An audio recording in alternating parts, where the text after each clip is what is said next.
everybody. Thanks, Aleta. I'm so excited today to introduce Aleta LaFargue, our sort of fearless leader here, and then another fearless and wonderful woman who's running for mayor this year is Kathryn Garcia, 14-year native New Yorker, raised in Park Slope, and we're like really brought up in the streets of Brooklyn. And I think in a lot of ways, when I think about the Park Slope community, being a member of the Park Slope Food Co-op myself, I see a lot of similarities in the community there as I see here at Manhattan Plaza. And we're just so lucky to have Aleta be able to interview you, as also somebody who's going through the race right now in New York City and really trying to give women a wonderful name on the forefront here of our ballots. And so welcome, Kathryn. We thank you. Manhattan Plaza thanks you for being here. And, we look forward to your conversation. I'm thrilled to be here. Thank you so much. So hi, my name is Aleta LaFargue and I am the tenant president here at Manhattan Plaza. And as most of you already know, we are the largest voting bloc in Manhattan. So we're really excited to have the mayoral candidates come and do these one-on-ones, making it a little bit, easier to get to know you. And I hope that tonight's interview is a little less painful than last night's debate. I don't have to stand for 2.5 hours. Right. Hopefully we're a little more friendly. I had to stand still for 2.5 hours. I started to take a step afterwards and I was like, oh, my leg isn't actually working right now. It's like frozen. That's awful. Well, go ahead and please introduce yourself. Give your little, 2 minutes. Yeah. I'm Kathryn Garcia. So I am a lifelong Brooklynite. I was raised in Park Slope. I was adopted, as were two of my siblings who are Black. And my parents were actually able to raise all 5 of us on civil servant salaries. And it was a different city then. We played on the streets, kicked the can, stickball, though I wasn't selected that often. And you stayed out until, someone called you home for dinner.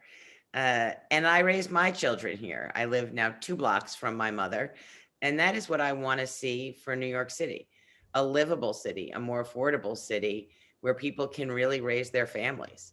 And that's really challenging right now. But we have to have a city that is safe, that is clean, and where kids are getting back to school, because those basics matter. We are not going to be the dynamic city we all know and love if we don't get the fundamentals right.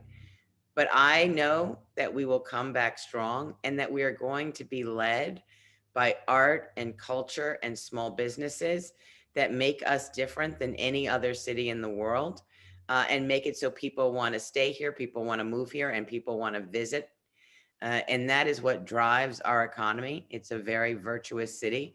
When you make it more livable, you make it so that people come here. And it is something that I am deeply invested in, as well as thinking about how are we going to make it so that everyone has economic opportunity in this city, and being very thoughtful about that with 10,000 internships for our CUNY students, but also making the investment for the longer term.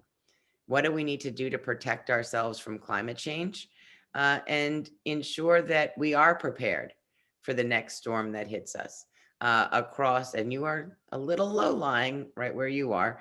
And we think about Lower Manhattan, but there are so many other miles of coastline in this city. And it's not only going to be storm surge, it could be heat, it could be torrential rainfall. And that means we should be greening all of our spaces now, planting more trees, putting green roofs on our school buildings.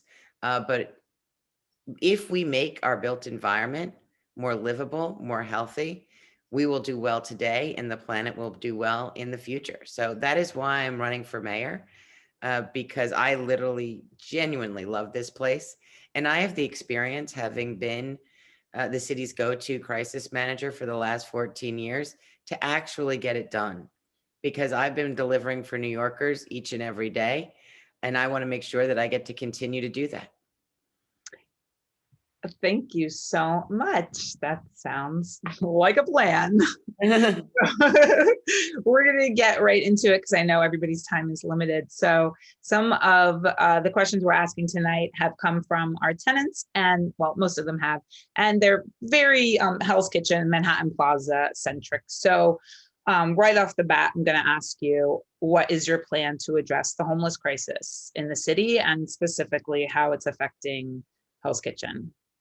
So we have seen the number of homeless just dramatically rise, and they are heavily concentrated in your neighborhood, with the number of homeless hotels that have been opened, many of which do not have the services that people need or the activities. Like, sort of, you're in the hotel overnight and then please go wander the streets for the rest of the day. That does not work for people who are homeless, and that does not work for our neighborhoods. We cannot have a shelter first policy. We have to have a housing first policy, because if you talk to someone who is homeless or has been homeless, they will tell you, if you keep offering me congregate shelters, which we will end up getting back to because tourists are coming back to town, and I don't take it, maybe you're offering the wrong thing.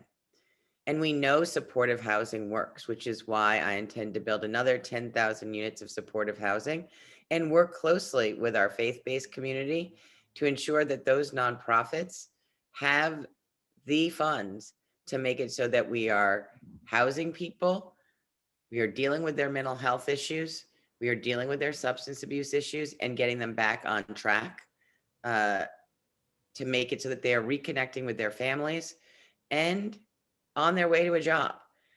Because sleeping on the streets or sleeping in hotels and wandering the streets cannot be what we do as the city of New York. Okay, thank you. So do you have a plan to address crime in our city? Gun do. violence and policing?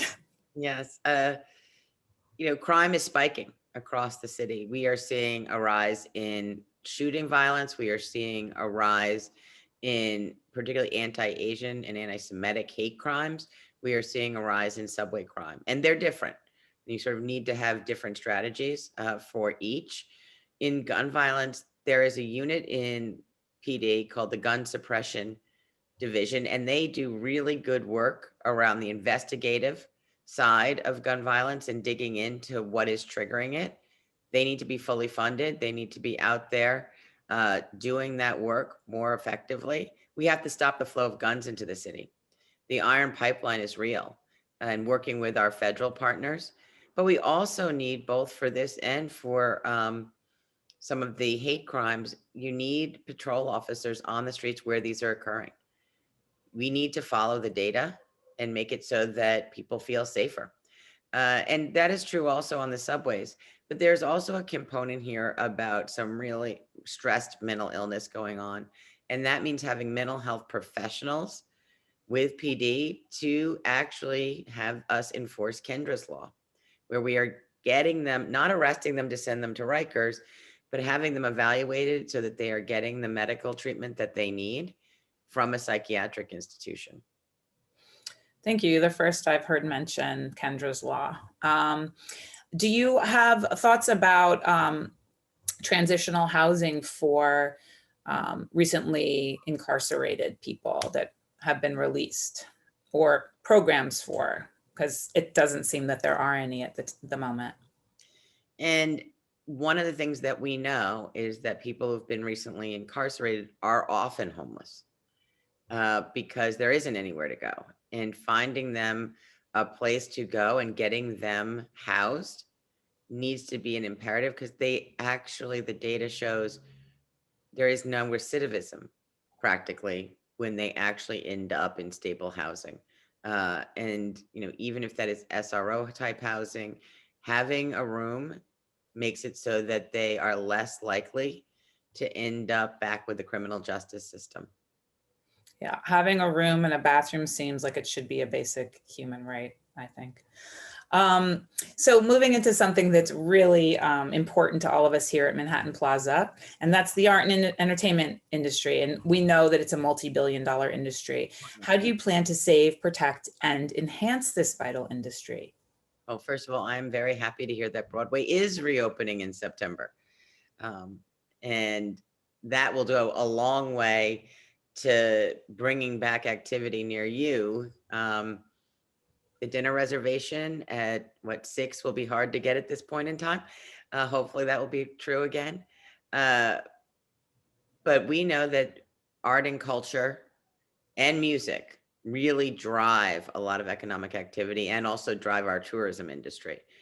We have to support art and culture, and it is giving them right now access to the public realm so we can get our dancers back dancing, that we can get our actors back acting in the open air if their theaters or shops are not yet available. But it is also for our cultural institutions. The city often provides capital money for them, and we then don't give it to them, and they have to take out huge loans, which makes no sense. And we know we need to make sure that we are getting our fair share of the Save Our Stages money that has been put forward by the federal government. That is going to be absolutely critical.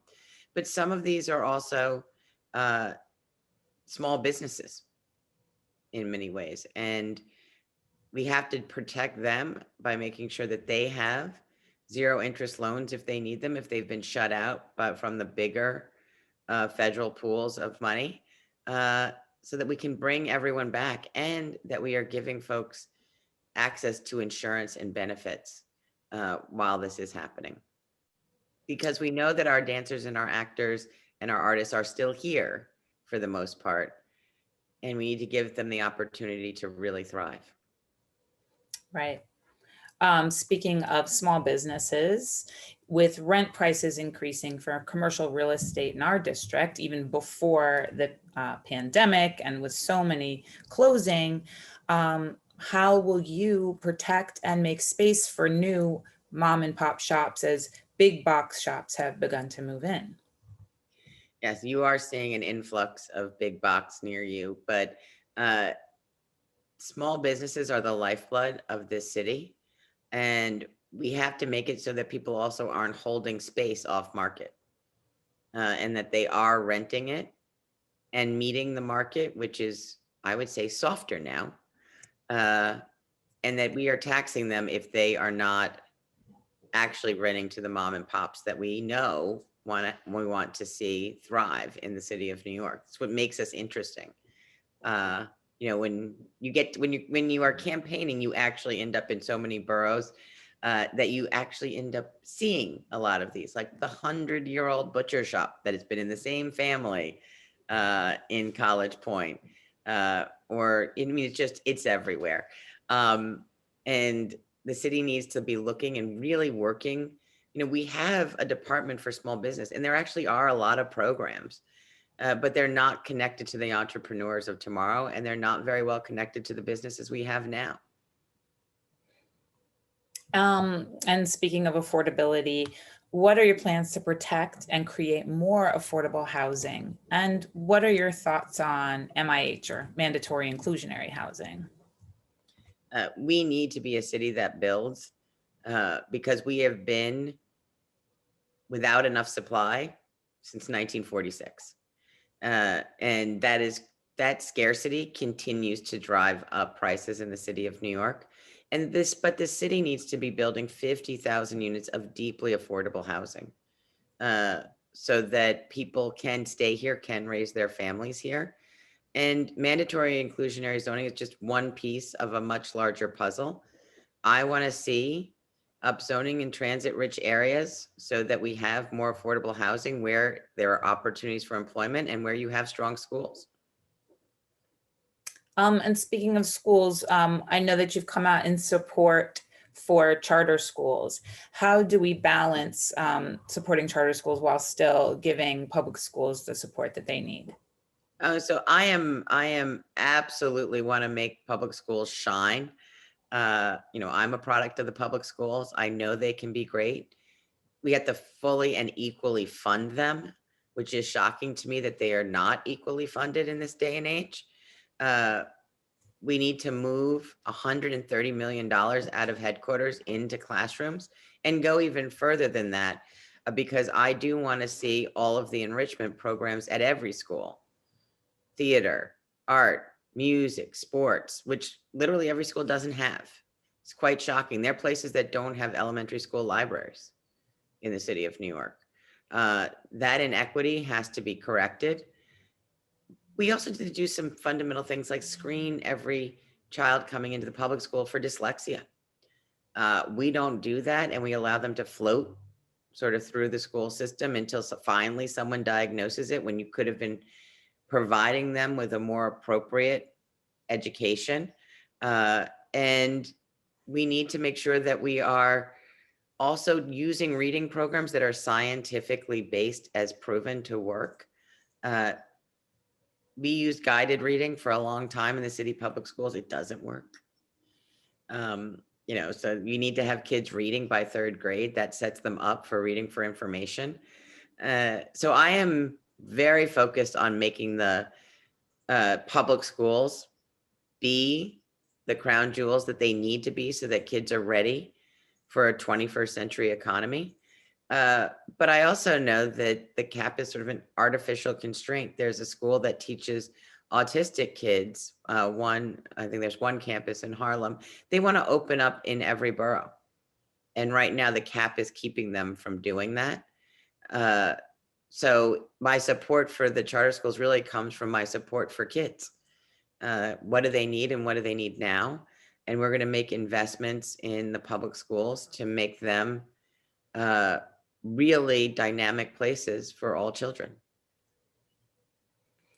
Okay, so this is something that a lot of our tenants are concerned about, and that's congestion pricing, both because of the environment and because we would be right in the middle of an affected area. So do you support congestion pricing, and would you consider a carve out for residents affected in the area? So I do support congestion pricing. And I am definitely willing to look at carve outs, particularly for people who have mobility challenges in the city of New York. I'd love it if Access-a-Ride worked well, but it doesn't. And there needs to be the ability for people to get around in Manhattan who live there. Speaking of Access-a-Ride, what tangible things would you do to improve accessibility for people with disabilities? With our streets and curbs in such bad shape, do you have a plan to improve these conditions?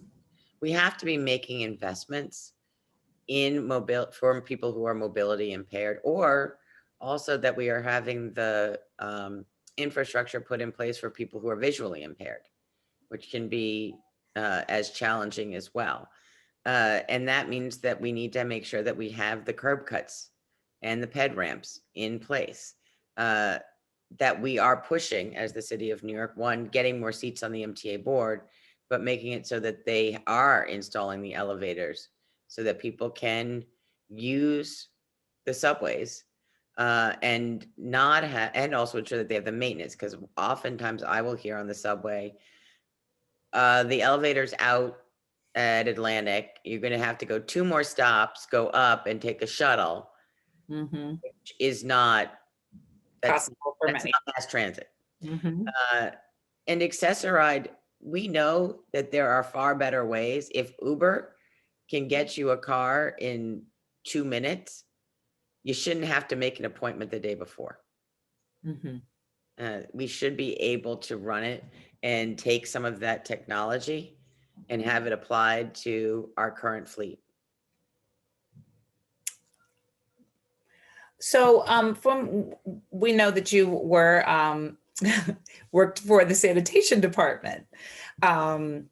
So what do you think your experience there, how would that help you to better run the city? And how would you bring your experience from that department to the office of the mayor? Thank you. Yes, so I left as commissioner of sanitation, though I had a few other jobs. I actually technically resigned from 4 jobs because I was responsible for eliminating childhood lead poisoning, delivering food to people during COVID, and delivering 1 million meals a day to New Yorkers who were sick or homebound. And I was also still vice chair of NYCHA. it was an interesting resignation letter. I was like, I'm not sure like how many things I'm getting in here.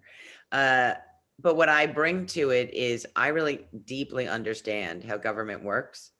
I understand what it is to sit down with labor unions and negotiate effectively with them so that we are serving New Yorkers, and that we have at our heart that we are getting that done in a fair way to labor.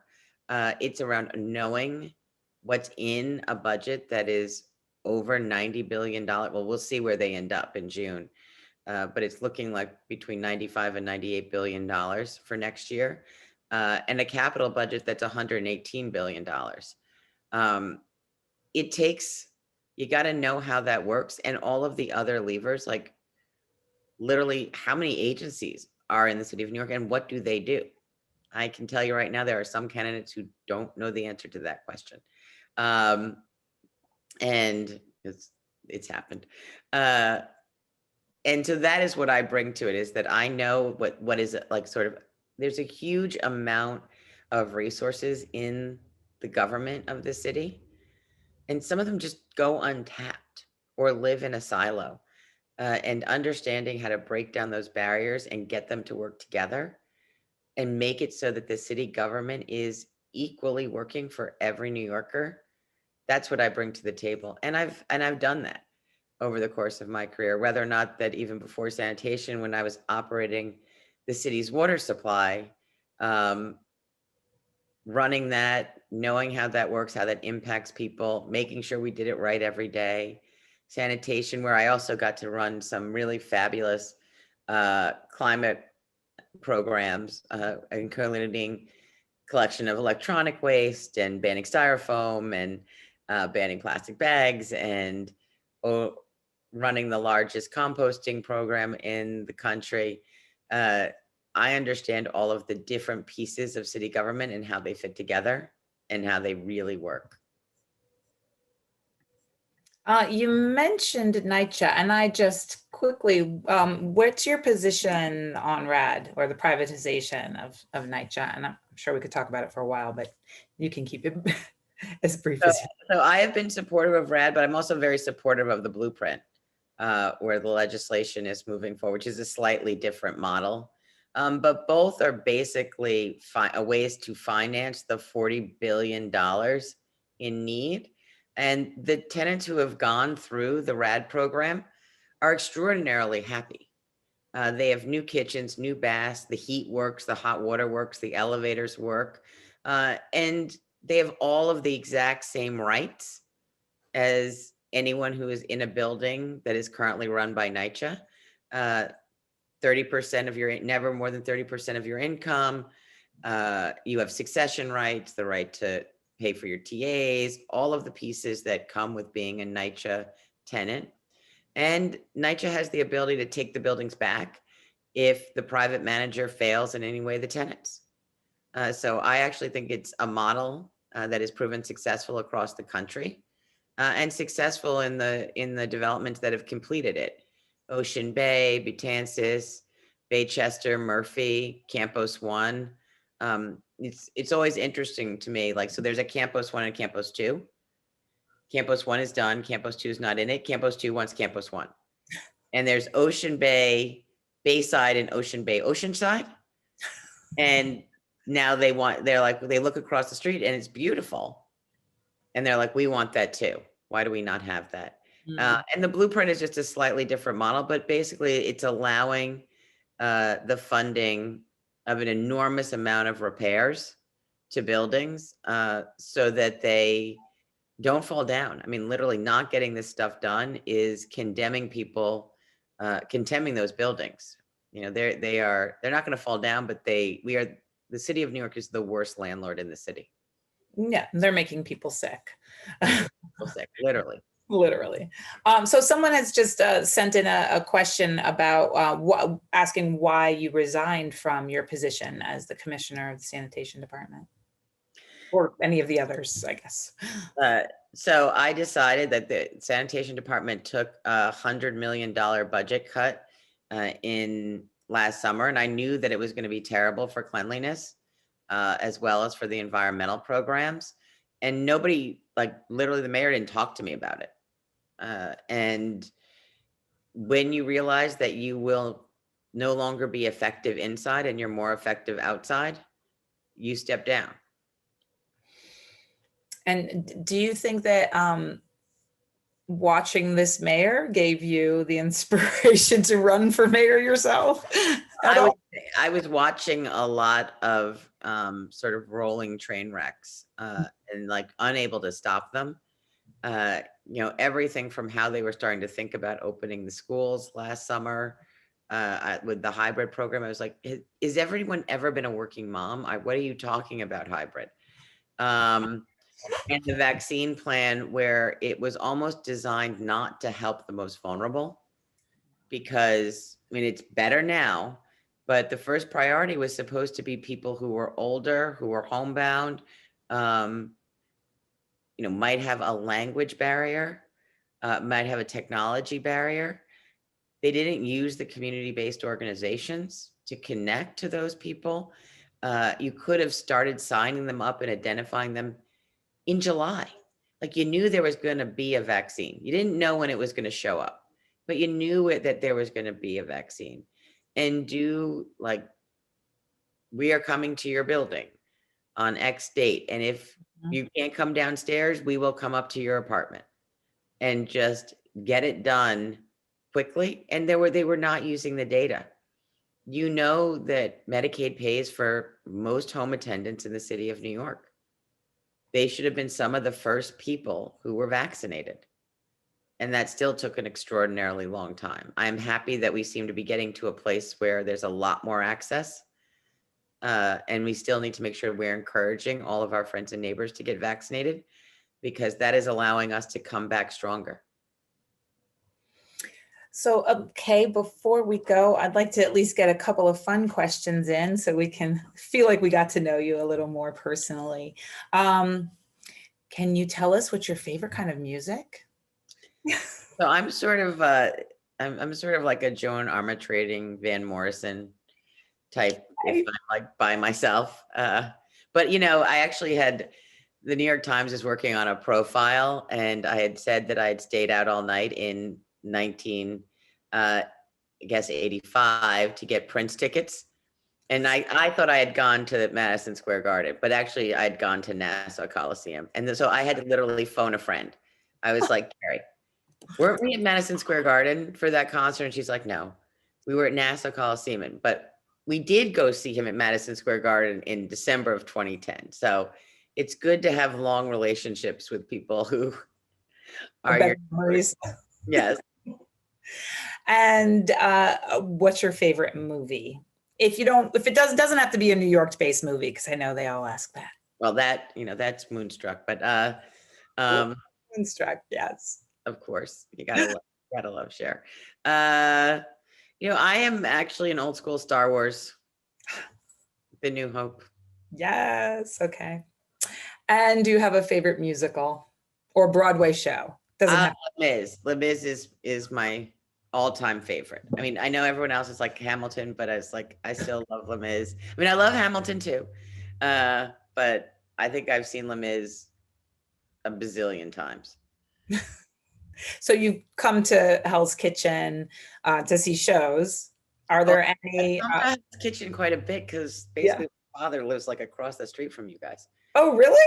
Yeah, he lives in the Silverstein Towers by the water on 42nd. Oh, wow. So do you have a favorite restaurant? Cafe. Yes. Okay. Good answer. I never realized was a cabaret. My 5-year-old niece went downstairs, and she went down to the bathroom or something, and comes back. She's like, you gotta come see this. I was like, okay, so she's just dancing, and we're gonna go back upstairs now. That's hilarious. Well, hopefully we bump into you at the West Bank sometime. And of course, the invitation is open to come and see us out on the promenade. We're all out there ready to shake hands, and we'd love to get to know you face to face. So thank you so much for joining us tonight. It was really a pleasure. It was great to meet all of you. Thank you. Thank you, and good luck.